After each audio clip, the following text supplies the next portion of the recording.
Greetings, Commander. I am Brightwood, and welcome to Oracle Station's Strategy Guide for Wave Defenses.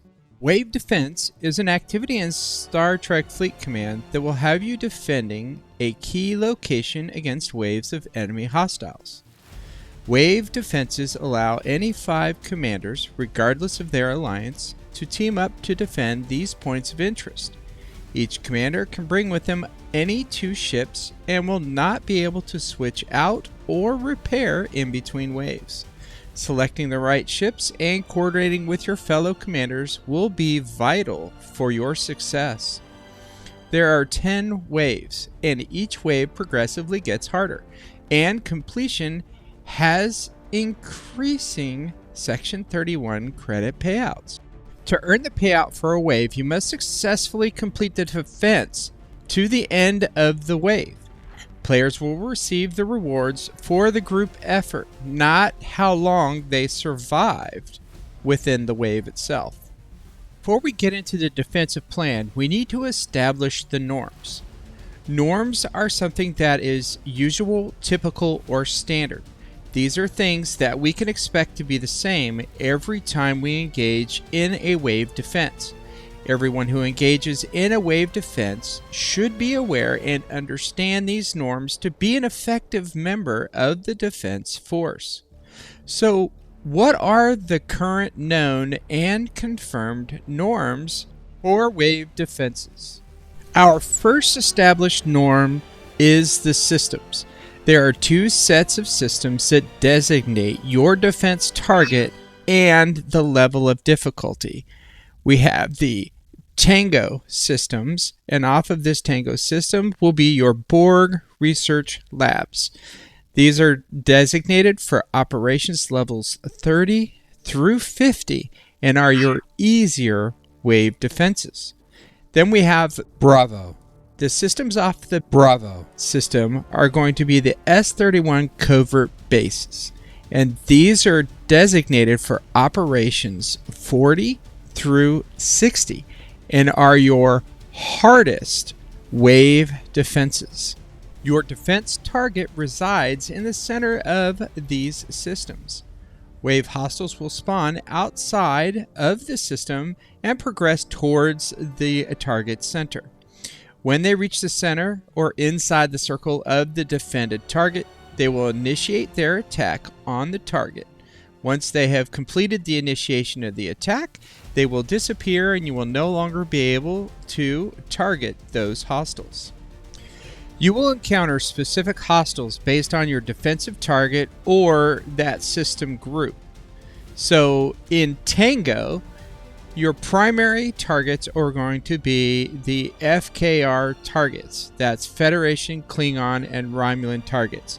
And these targets are going to be specific to their class affinity.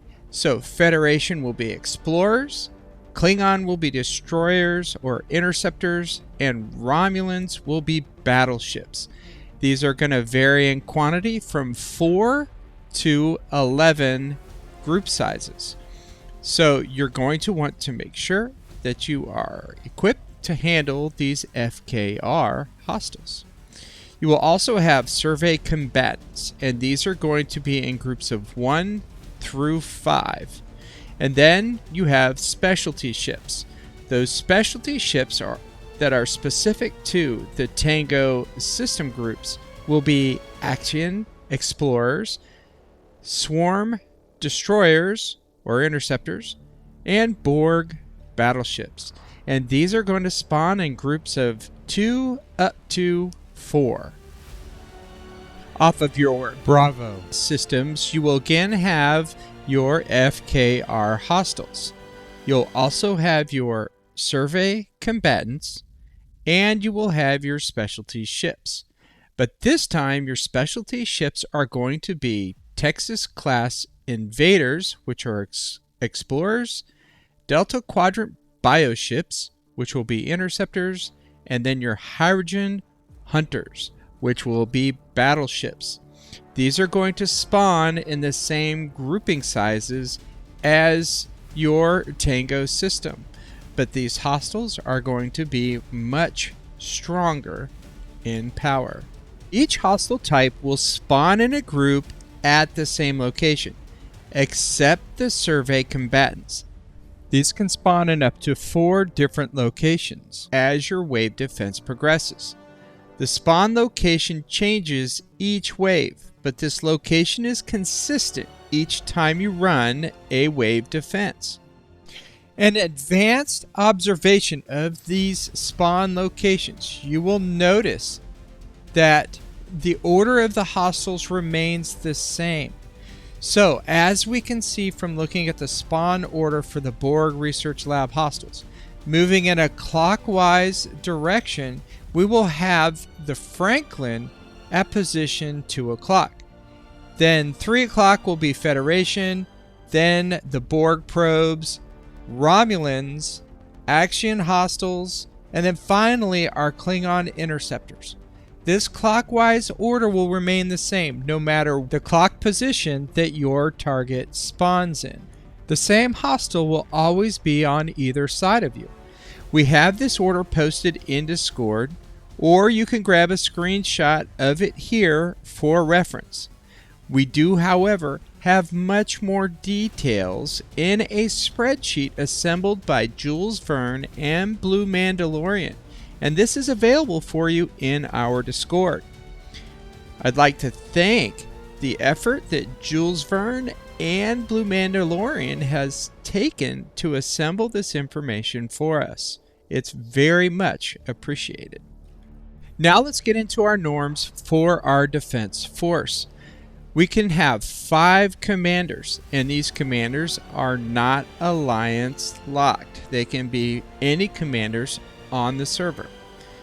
Each one of those commanders can bring 2 ships, and there's no restriction on the ship type. Once the wave has begun, you will not be able to repair your ship in between waves, and you can't switch out for another ship. So you want to make sure that you bring the optimal ship before the wave starts. That will conclude our known norms at this time. So now that we've established the things that we could depend to be consistent, let's get into establishing some loadouts and their designations. The following loadouts are intended to give your defense force an easy way to establish and communicate loadouts. This should help you to quickly communicate what you are running and what you need to ensure that you have the optimal ship loadout for the hostiles that you will encounter within the wave defense. First, we're going to need what I'm going to call our anchors. These anchors are going to be your heavy hitters, and their primary focus is going to be on our FKR targets. They will also need to be backup for any defender's ships that fall during our wave defenses. The 2 anchors will need to make sure that they have at least 1 each of the combat ship classes.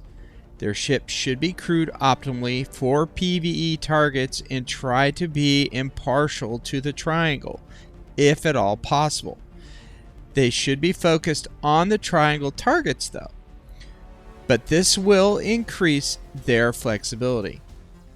If your anchors are able to configure this way, it will allow for our other 3 commanders running the next build type to have more flexibility on what their primary ships will be. Next, we will have our specialty builds. These 3 commanders are going to be running our primary PvE ship and 1 specialty ship. Their primary PvE ship should be crewed impartially towards triangle combat if possible, and their specialty ship should be crewed specifically for their specialized target. The only exception to this might be commanders that are running the Vidar Talios and potentially the Voyager or the Monavine. These 3 ships can be crewed impartially towards triangle, making them a little more effective against more targets than their specialized target, but at a minimum they can be set up for triangle. making them effective not only on their specialty ships, but the lower FKRs that they have triangle advantage on. For simplicity, I've set up a loadout designation chart to allow commanders to quickly communicate what configuration they are running or can run in a wave defense. These are intended to be quick and clear callouts of specific configurations. The first character, for example, an A, designates an anchor role, where an S would identify a specialty role. The next two characters are intended to quickly identify the ships or specialty type that a player will be bringing. For example, a commander who says they're going to bring AEI is telling you they intend to be an anchor and they are bringing an explorer and interceptor. Or a commander who says SVT is telling you they intend to be a specialty role and they will be bringing their Vidar Talios. Now that we've established all of that, we're ready to start talking about our strategy. This strategy is very dependent on commanders understanding what their loadout job or role is. It's very important that you try to stick to your loadout strengths, especially in the beginning when everyone is available to do their job, to ensure that you survive as long as possible. This will improve your chances to get through as many waves as you can. Ultimately, the goal will be to prevent as much damage to the target waves 1 through 9, hopefully allowing for enough target health remaining so that the hostiles that get past you in wave 10 cannot do enough damage to destroy the target. Each role or job should be simple to remember, and it's going to be very important that you hold to your designated role. Other commanders in your defense force are going to be trying to execute based upon their roles in the defense force, and going off role will break your fellow defense force members' focus on their roles. This leads to frustration and making your defense force prone to increased mistakes, leading to a chaotic wave defense. The whole point of this strategy is to give your defense force efficiency, dependability, survivability, effective coordination and communication, and to allow for strategic adaptability. Remember, sticking to your role is going to give your defense force maximum efficiency. This helps to ensure that commanders will spend more time engaging targets instead of engaging a target that in the end is going to be destroyed by somebody else.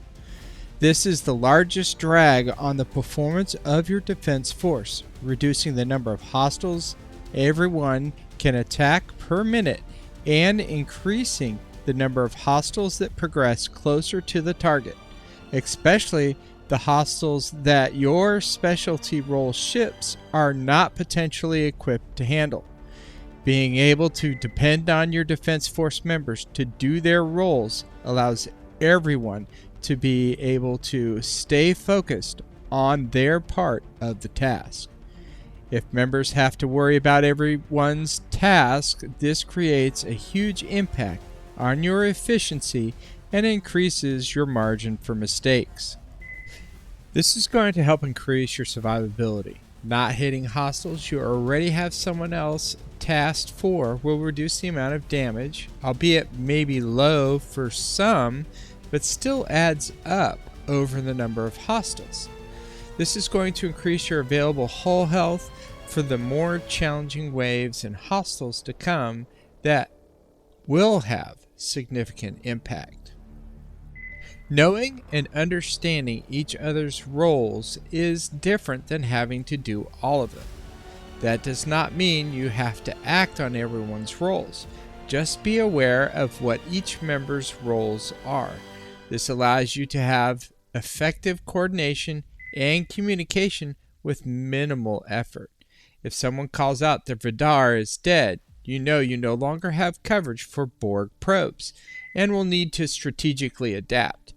Understanding that from then on out, those hostiles will not be specifically targeted by a Defense Force member.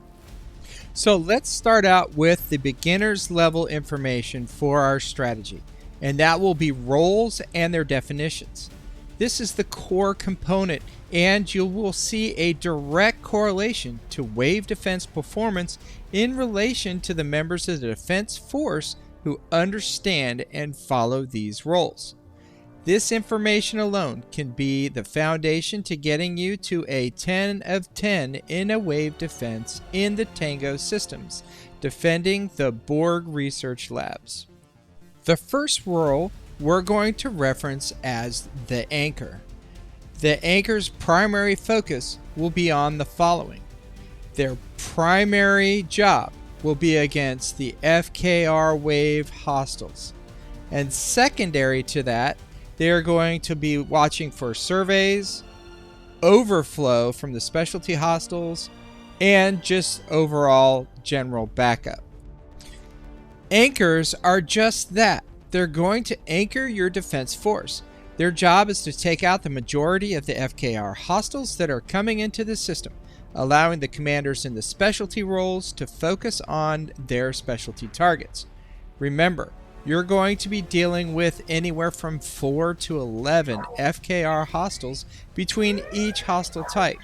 That's a lot of targets for 2 anchors to take out, and if you're not focusing on them further out in the systems, they're only going to get more difficult the tighter together they get when they move towards the center of the system.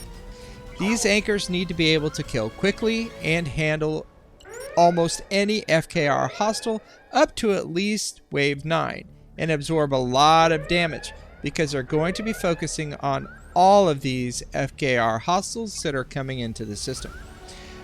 Once they've got a handle on the FKRs, they can then switch over to supporting the specialty role commanders and catching any hostiles that may slip through or engaging the surveyor combatants. Next will be our specialty role. This will be the commanders that are going to bring the specialty ships designated to engage our special targets. Keep in mind that there are fewer specialty ships that you must target. This allows a little more time to identify and engage these targets. And because of the fewer targets, it allows for an added objective in their primary role. For their specialty ship, the primary role they're going to focus on, of course, the specialty hostiles and the surveyor combatants. And then their primary role for their other ship, which will be their heavy PvE ship, they're going to back up the FKR hostiles. The secondary role for their specialty ship will be triangle backup, for example with Vidar Talios, or in the Section 31s, the Monavine and the Voyager. The secondary role for our specialty commander's primary PvE ship will continue to be backfill or backup for the triangle FKR hostiles, and possibly to engage any special hostiles if they're large enough. The commanders in the specialty roles are going to be focusing on the specialty hostiles that enter the system. We all know that these ships have a huge advantage over these hostiles, and this is why they are best situated for those hostiles. There is an exception with some of the larger specialty ships like the Vidar Talios and possibly the Voyager and the Monavine in your Section 31s. But the more we can keep them focused on their specialty targets, the better off that we're going to be as we move closer to Wave 10 of the wave defense, and those targets become even more powerful. And this is where those specific ships' secondary roles come in. They do have the ability to be somewhat effective against triangle FKRs if your specialty ship is crewed properly. Now that we have established the roles that our Defense Force members will have, let's get into the actual execution of the wave defense itself and how each wave might work. Pro tip: if you can get together in a voice chat of some kind, you will find that you will be far more effective at communicating your status to your team and letting them know what's going on. Pre-wave staging. All of the anchor ships will spread out to the first or second ring from the outside edge of the system, covering the 3 FKR segments if you know where they are. They will stage their ships to align with the first wave of their targets, reducing the time it takes to engage the wave of FKR that they have triangle advantage against. Reference the hostile spawn point chart provided by Jules Verne and Blue Mandalorian. The first wave Federation will be at 3 o'clock, and these are explorers. The Romulans will be at 7 o'clock, and this is going to be your battleships. And Klingon will be interceptors at 11 o'clock. Larger players with G5 epics may not have to be as concerned about whether the FKR are outside triangle, improving their efficiency in engaging hostiles. Just be aware of the capabilities of your other anchor, and I encourage maintaining a rotation to engage proper triangle targets. This will support the rest of your team who are adjusting, ensuring that there are no hostiles not accounted for. Specialty commanders will stage their primary hostile ships one ring behind the anchor they are supporting based on the triangle, and specialty ships will be one ring in from the outside in the designated quadrant for their specialty hostile spawn point, allowing for them to quickly engage their primary targets. Then flip to supporting their anchors. Before starting the waves, make a mental note of the ships in the system. You should see 4 anchor ships in their outer rings and 3 specialty ships between them, with the 3 specialty commanders supporting ships a ring behind the anchors. You'll want to assess this at the start of each wave, so you have an awareness of any fallen defense force ships. This could be critical to you having the information necessary to adapt and compensate for any lost ships. Shift your position to the next wave's target spawn location and prepare for it to begin. On wave start, you will want to zoom out to identify your targets, then zoom in a little bit to help you with targeting. The anchors will engage the FKR hostiles. The specialty will identify and engage their targets with their specialty ships. They can also go after the surveyors with their specialty ships while supporting the anchors with their PvE ship, or those PvE ships can go after the surveyors as well. Note this. It's important that the specialty ships try to only hit their specialty targets, except the weak survey combatants. This is going to ensure that their ships last as long as possible. They will do surprisingly well against their targets, and you want them to go as many rounds as possible. Hitting outside of your appropriate target is going to reduce the number of rounds your specialty ship will survive. The only caveat to this is with the larger specialty ships. For example, the Vidar Talios. It can handle lower Romulan battleships fairly well, but if you lose it too soon, your team may have to hit Borg probes that you could have eliminated for them with ease. Losing your specialty ship too early will reduce the performance of your wave defense force.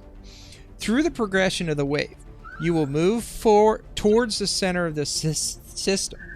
At the end of the wave, you'll want to zoom out if you are not already, and quickly identify the location of your next wave's target spawn point and move to engage. Make a mental note again of your defense force's ships, accounting for any potential gaps created by a fallen member during the last wave, and compensate. Repeat this process until the wave defense is complete. As you progress through the wave defense, it's very possible that you're going to lose your specialty ships. This is where paying attention to when they fall is very important. Hopefully, it will be in the later rounds, like round 8 or round 9, and you've been able to successfully prevent most, if not all, the damage to your defensive target so far. At this point, your anchors, if strong enough, may need to shift to cover the specialty ships, and our specialty commanders will need to backfill in for the anchors against the FKRs with their PvE ships if they can. Otherwise, stay on task. The more hostiles you can kill, the better.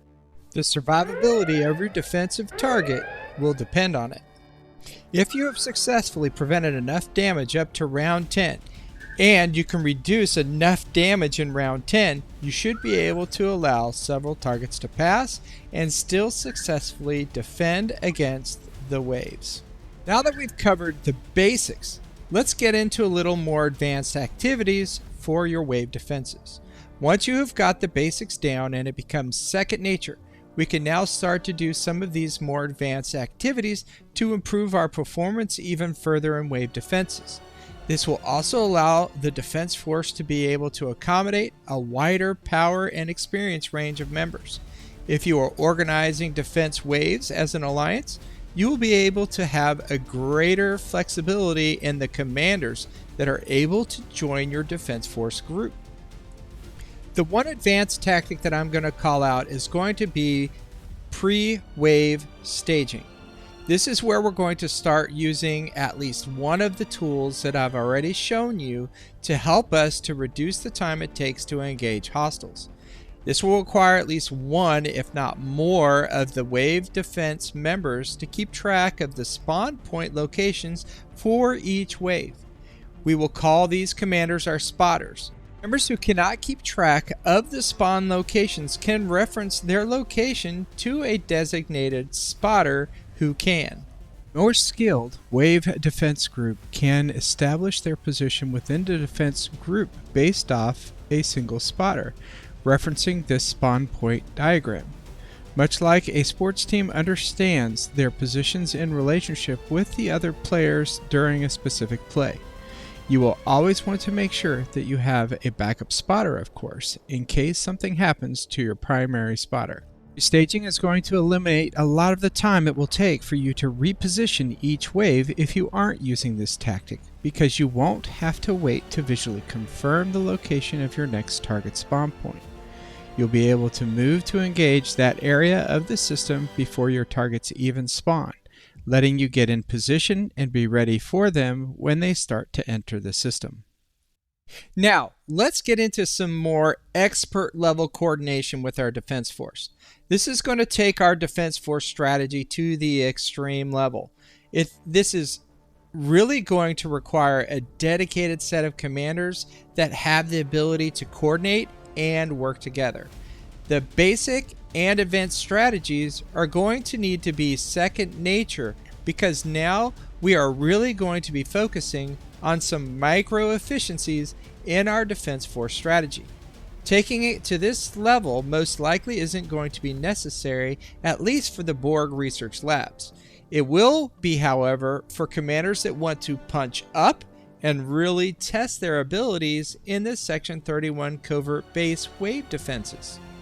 Our first expert tactic is going to be voice channels. And yes, I'm very serious. It can be very hard for some alliances to get enough people in a voice channel to run one of these wave defenses. And up until now, everything that I've shared are activities that can be done without all of your commanders being in a voice channel at all. If some of your commanders are in voice channel, this is great, but you could technically establish our basics outside of voice. So voice alone for me is going to be an expert level tactic, because now you have commanders that are dedicated and willing to hop into a voice and communicate with each other. This takes a lot of coordination, dedication, and I believe it qualifies as an expert level tactic. Our next expert level tactic is going to be ship coordination. Now, we've been talking about determining and using specific ships based upon our role, but we're going to take this to another level. And this level is this. We will determine the role that we are going to take in a defense force based upon keeping our ships side by side in the wave defense system. This allows us to focus on a specific quadrant or area of a system with our two ships. Not every commander is going to be able to do this, and this is also why I feel this is an expert level coordination, because we're going to actually pair up with commanders that are able to fill a system with ships next to each other. Let's say we have a specialty member who has a maxed Franklin. Because their Franklin is maxed, they should choose to bring it into a wave defense only if they can put beside them either a very strong battleship to go against the Federation explorers, or on the other side a very strong explorer to go against the Klingon interceptors. This allows them to focus on their specialty targets while backing up the anchor, who is either focusing on the Federation explorers or the Klingon interceptors. In this ship coordination, we also need to consider what the other specialty commanders are going to be bringing as their PvE ship. We don't want multiple special commanders bringing interceptors if there isn't any backing up the explorers or battleships. And since there are 3 specialty commanders, you will probably want each one of them to bring one of the triangle combat ships. For our anchors, it's a little bit easier to bring one each of your triangle ships, whether it's a battleship or an interceptor, or a battleship and an explorer. The trick here will be coordinating your 2 anchors to have optimal coverage against your FKR hostiles and backup coverage from the specialty team. You do not want to bring in 3 battleships, leaving you short either an interceptor or an explorer.